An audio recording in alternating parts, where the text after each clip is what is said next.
The year was 2015 and I had watched two great spy movies.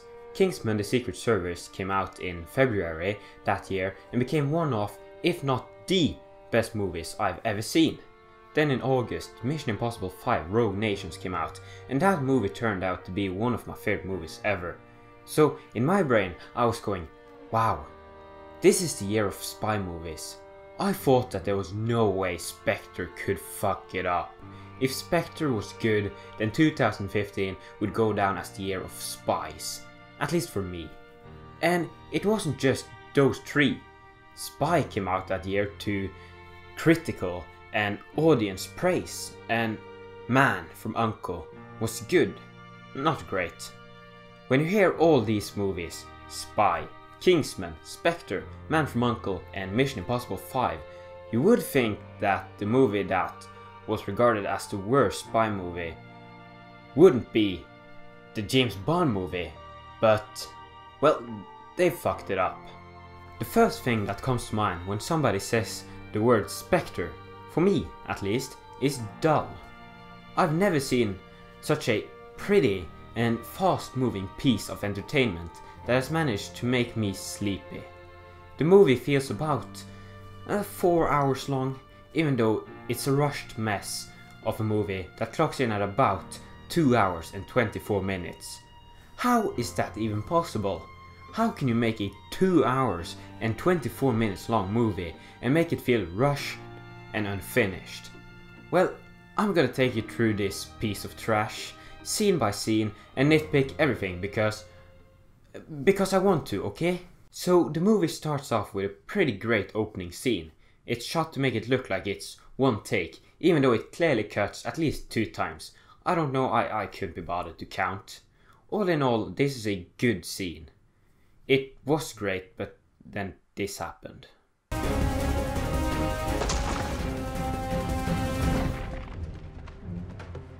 This is just lame. Why have this in your serious and gritty imagining of James Bond? Before this movie, Daniel Craig said he wanted to put the fun in this franchise again, but this isn't even fun, it's lazy. Also, there's a rule at Pixar that states, coincidences to get characters into trouble are great, coincidences that get them out of it is cheating. So yeah, this is just cheating. The rest of the opening was okay, I guess. I'm a big fan of helicopter action in my action movies, so I was enjoying myself even though the green screen was pretty bad here. So Bond gets a ring and then he flies away in his new helicopter that he stole. And then we get our opening credit sequence. And you know what? This is awful. The song is good, that's not the problem. The big problem is that we get a big fucking octopus that is super distracting. It destroys what could have been a great opening, as it did have a lot of good imagery. No, scrap that. This had some awesome imagery.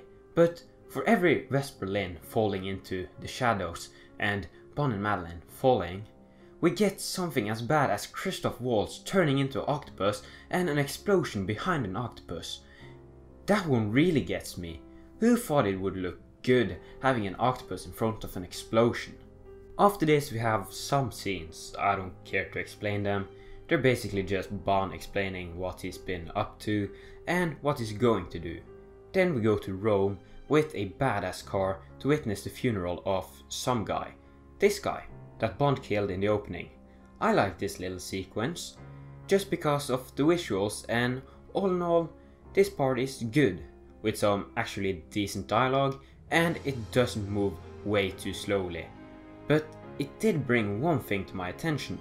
Holy shit, Daniel Craig has an enormous head compared to his body. Also, this happens 31 minutes into the movie. This is the first thing, except for the opening, that I've cared to explain, and it's already gone 30 minutes. I would have liked to say that the first 30 minutes is the worst part of this movie, but no, it's actually the best. So yeah, Bond meets up with Monica Bellucci. I'm pretty sure her character has no name, and he saves her from assassins. They have already established that she doesn't like him, so what do they do now? They have sex. This would have been fine if it wasn't for the fact that this is the early Bond before he stopped caring about women. Before this, in this reboot series, he's not slept with a lot of characters because he never let West Berlin go. And now he's just sleeping with Monica Bellucci, and then he's off to find another hot chick. Well, not before he visits the secret organization that he's been hunting. And here we come to what I thought would be my favorite scene.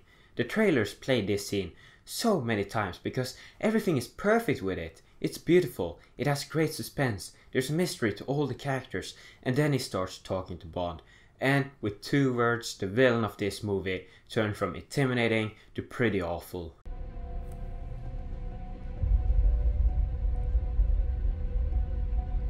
Cuckoo.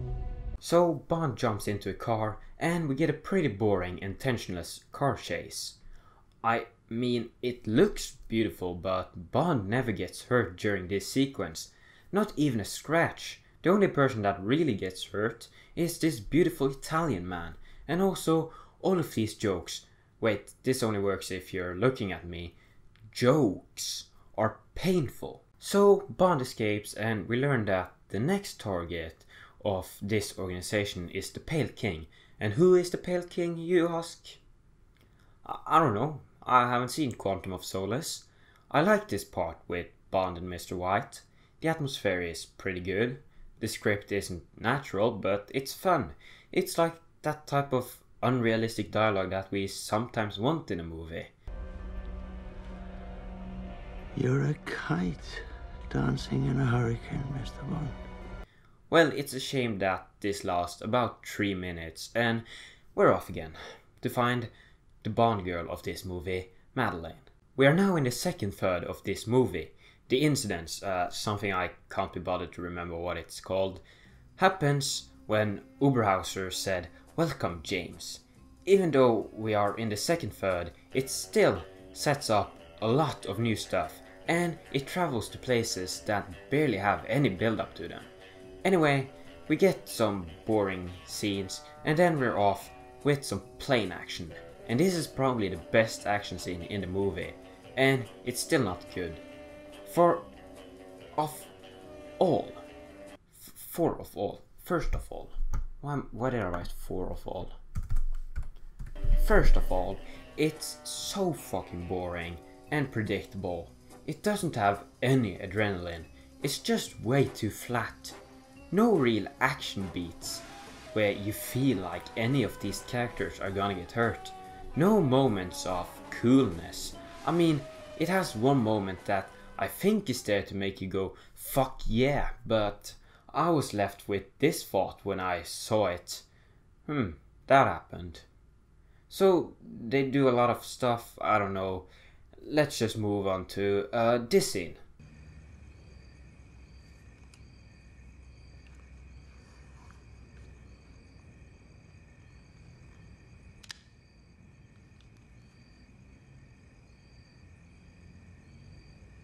I said you. Who are you working for? You know what? A lot of people hate this moment because it's dull and doesn't have anything to do with the plot. Well, it has some effect, but not a lot. But I'm gonna defend this part because I wanted more of this stuff. I didn't want this movie to be so serious that it nearly becomes a bad good movie. I wanted it to embrace the camp of James Bond, just like how Daniel Craig wanted it to be. This is where the Kingsman franchise at this moment is miles ahead of the Bond franchise. People are tired of the Dark Knight formula, turning silly things into realistic movies. Kingsman is 100% campy and it enjoys every second of it. It gives the audience so much energy, and because it doesn't take itself too seriously, it excels in the jokes department and the action is so much more creative and wild. Then we have stuff like this.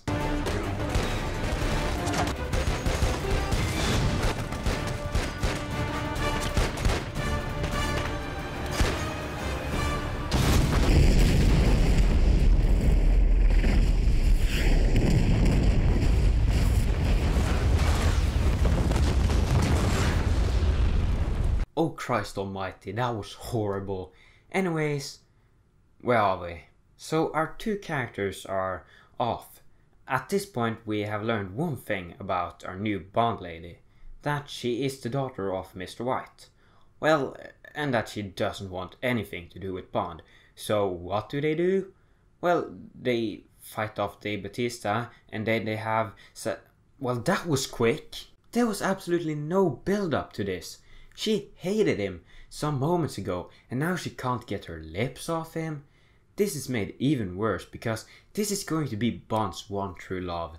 They are setting us up for the On Her Majesty's Secret Service opening in the next movie where his wife dies. But we won't care because this character is way too boring and flat. Also, she isn't his one true love. That was Vesper. They already did the loved one dying in this reboot. So we get to the climax of the second act as Bond and Madeleine meet up with our main villain Uberhauser, which is totally not Blofeld. I mean, IMDb has him listed as Blofeld, but no, they are wrong, and this is not the same character. After some walking, we get this line. Me. It was all me, James. It's always been me, the author of all your pain. Now, this is just funny. This was the big line in the trailers. Rightfully so, the idea of this line is great, but, well, this doesn't really work. They tell us that everything has been linked to Spectre, but they don't do a good job to convince us that everything has been linked to Spectre. So this all just comes out as pathetic. But I'm gonna give it a pass because I like Christoph Waltz. So we get some torture that nobody cares about, and then we're off with the awful action scene that I already talked about. Fun fact, this explosion is the biggest explosion to ever be recorded. That's impressive, seeing as Michael Bay has been working with explosions for over 25 years. We enter the third act, and well, it's tensionless, boring, and worst of all, Bond doesn't get hurt. How are we supposed to care if this man is an immovable object? Well, he saves the girl and then he misses the helicopter, which is good as it would have been way too silly if he actually managed to hit it. Then the movie does something kinda good. Bond stops for a moment. He thinks of how he's going to shoot his shot, and then he hits. Now, this is actually great because they set it up earlier in the movie that if there's something he can't defeat using his instincts, like he always does, then he has to stop and think about it all. The problem is that I'm probably the only one that knows this stat, and instead of being an idiot like all the BVS and Suicide Squad defenders, I'm not going to say that the audience is dumb for not noticing something. I'm going to say that the movie sucked at telling us the right information. After all, these movies aren't made to be analyzed, they're made for the masses. So Bond saves the day and he leaves with his girlfriend, and I said, fuck me, that took forever. How long have I been sitting here? Oh, only 2 hours and 20 minutes? That felt like at least 4 hours. Then I more or less forgot about this movie, and that's the best way to describe this movie. It's not bad per se, but it is forgettable. And that's the biggest crime a movie can do, being forgotten. This movie had no moments to look back upon because it was all just meh. So strangely enough, I will look back at movies like Transformers 3 more positively because at least there's something to look back at. So yeah, Spectre isn't horrible, but I can't give it a good grade. And what is the grade I'm gonna give this movie? Well, it's a nothing. I don't think you need a grade for this. I've said all my negatives and positives, and from what I've said, you can draw your own conclusion to it, if this is a good movie or not. Also, I like the performances in this movie, especially Ralph Fiennes. Ralph Fiennes is a really cute actor.